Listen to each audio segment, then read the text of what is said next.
Halo Sobat Metafora, ini episode yang kesekian dalam cerita singkat kami seputaran tentang pendidikan, politik, sejarah, sosial, dan apapun itu yang menurut kita patut untuk didialektikakan ya, atau diobrolkan agar kita tidak terbelenggu di bawah bayang-bayang yang mungkin barangkali paradoks Ya. atau ada lagi istilah-istilah lain, misalnya apa itu istilahnya ya?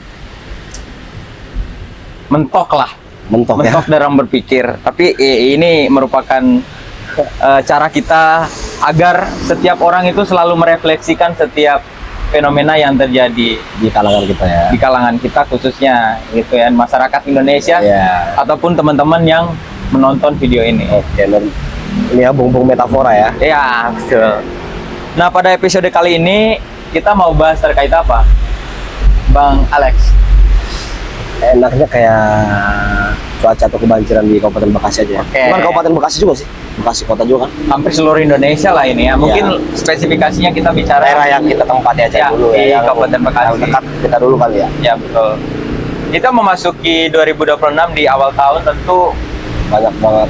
hujan itu memang seringkali durasinya agak kencang ya. Curah hujannya. Ya, curah hujannya cukup tinggi. tinggi. Nah, ini tentu berimpact terhadap beberapa faktor, Bang Alex. Yang pertama itu adalah tanah longsor, lalu kemudian banjir, sehingga menghambat aktivitas masyarakat, perekonomian ya. Tentu berimpactnya ke situ ya. Nah, kalau kita menarik dalam konteks berdialog, tentu saya ingin mulai dari pertanyaan, kenapa terjadinya banjir? Kita mencoba untuk melakukan pendekatan secara sebab akibat. Sebab akibatnya ya. Ya. Oke, kenapa, bagaimana ya? Ya. Oke. Kadang kan orang menganggap ini adalah takdir Tuhan gitu ya, ataupun ini adalah sebuah faktor alam, tetapi Enggak, kita kalau tidak melihat dibilang secara realitas. Ya, kalau dibilang faktor alam bukan.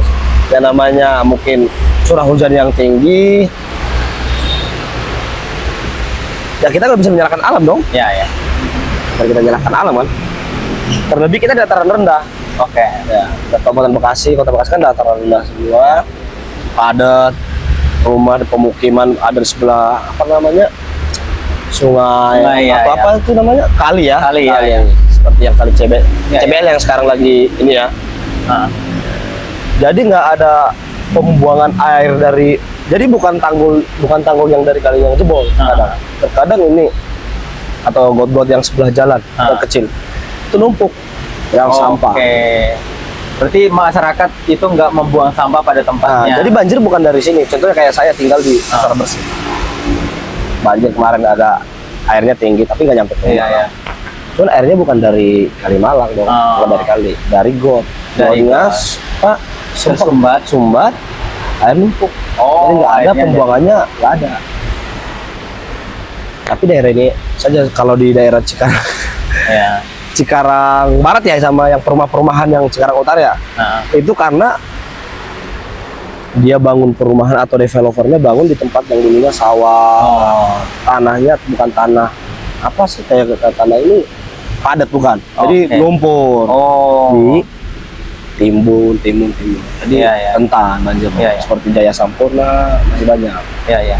Berarti pada konteks ini menurut dirimu bahwa ini tidak serta-merta karena faktor alam, tetapi ada juga tindakan manusia yang justru merusak lingkungan itu. Ya, jelas. Ya, secara contoh sederhana, membuang sampah pada tempatnya itu ya. Ya, mereka tidak membuang sampah ke tempatnya, tapi membuangnya ke got. Jadinya numpuk. Oke, kalau kita menarik secara lebih luas lagi, bahkan pembabatan hutan hari-hari ini tuh sering kali terjadi ya di beberapa daerah. Misalnya di Sumatera, Kalimantan, Papua, ataupun di daerah-daerah timur lainnya itu. Nah, ini kan merupakan suatu tindakan manusia yang justru berimpact terhadap climate change, atau perubahan cuaca. Curah hujan hari ini itu tidak menutup kemungkinan bahwa karena salah satu sebabnya itu adalah tindakan tadi, penebangan hutan secara ilegal ataupun secara membabi buta. Nah, itu bagaimana respon lo sebagai seorang pengamat? Pembabatan hutan. Iya, iya. Ya bagaimana ya? Ya pemerintah dulu sih. Pemerintah mengizinkan perusahaan ya. Terkadang kan penebangan ilegal begitu bukan dari masyarakat tersendiri, ada juga dari masyarakat ya. Cuman nggak sebrutal Iya, iya. perusahaan. Iya, perusahaan. Nah, kebanyakan kan yang sekarang yang disorotnya kan ke media perusahaan-perusahaan Iya, iya. yang buatan ilegal. Menurut saya ya izinnya gimana, cabut izin atau bagaimana, tapi izin apa ya? IUP ya? Iya, Sekarang IUP. IUP ya. Ya. Kalau untuk di Sumatera kan sawit kebanyakan Iya, ya. Mereka potong lahan untuk sawit. Sedangkan Iya. pohon sawit itu kan akarnya itu tidak bisa nyerap dong. Ah. Karena dia gede, tapi akarnya dia nggak nyampe ke bawah. Kecil tidak doang. bisa menyerap Nah, beda air sama hujan, ya? pepohonan begini yang Iya. mangga. Kalau mangga itu sampai ke bawah, menjalar semua satu ke satu. Kalau sawit beda. Iya, iya. Hawa cuaca itu juga sama.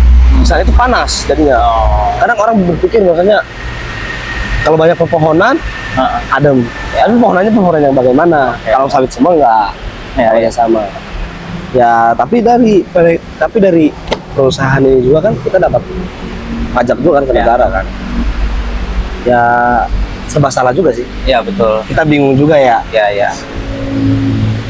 Dan saya membaca salah satu postingan tadi bahwa banjir yang terjadi di Bekasi, baik itu di kota maupun di kabupaten, itu adalah salah satu impact dari climate change, perubahan cuaca.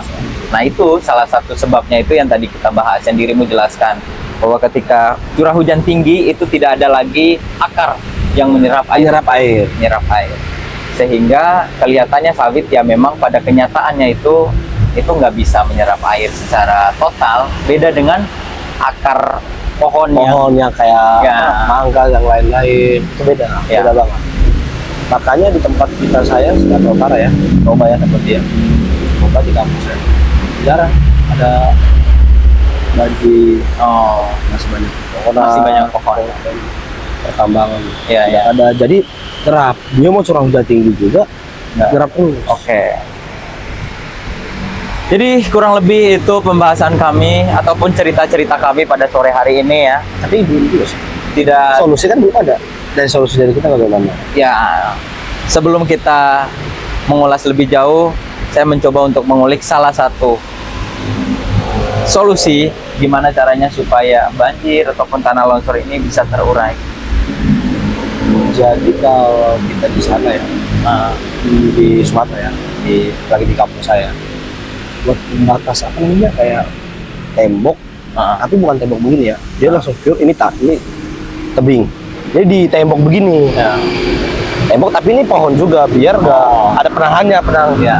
yang kayak tanggul. Tapi ini bukan tanggul sungai, bukan, beda. Tanggul untuk tanah doang. Ya, ya. Contohnya kita bangun hotel di tebing. Kan tuas kan korek. Ya. Jadi ada tanggulnya untuk beton juga yang gede gitu. Kalau di sini kan sudah dibuat tanggul tapi sama aja. Ya, ya, ya.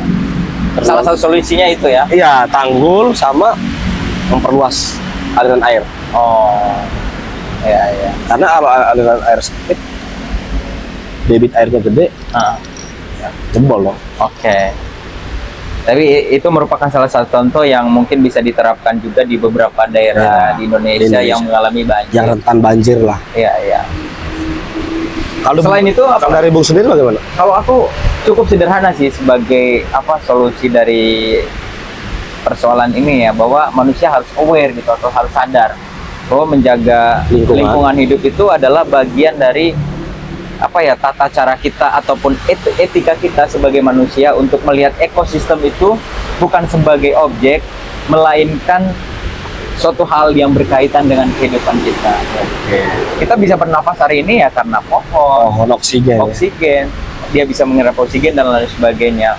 Yang paling sederhana ataupun yang dekat dengan kita setiap hari itu adalah sampah. Sampah ya. Paling utama banget sampah ya. Sampah itu kelihatannya sangat sederhana, tapi kalau misalkan kita kalkulasi dalam satu kabupaten itu berapa ratus manusia. Iya, contohnya Bantar Gebang udah kayak Ya. gunung dia tuh. Ya, misalnya salah satunya itu ya di Bantar Gebang. Kalau misalkan di satu kabupaten, misalnya Kabupaten Bekasi, dari sekian masyarakat hanya 10% yang sadar akan pentingnya membuang sampah pada tempatnya, ya 90%-nya ini membuang sampah sembarangan sehingga got, tarik. ya oke, menimbulkan yang tadi yang namanya banjir dan sebagainya. Hanya kita jangan menyalahkan curah hujan tinggi, Ya. tidak bisa. Ya, memang itu faktor alam, tapi yang bisa mengurai adalah Kita sendiri manusia juga. Iya. Oke. Oke. Thank you, Alex. Oke, Bung Apri. Itu merupakan suatu percakapan singkat kami di sore hari ini. Sobat Metafor dimanapun berada, bahwa terjadinya banjir itu merupakan suatu realitas yang perlu kita lihat secara sebab akibat, bukan hanya sebagai faktor alam, melainkan ada campur tangan manusia. Keterlibatan manusia harus kita perlu sadari bersama, bahwa dengan langkah-langkah sederhana untuk menjaga lingkungan, ekosistem lingkungan, itu memberikan dampak yang baik terhadap lingkungan dan jangka panjang kehidupan manusia. Terima kasih. Salam Metafor. Salam kenal. Ya, udah. Mas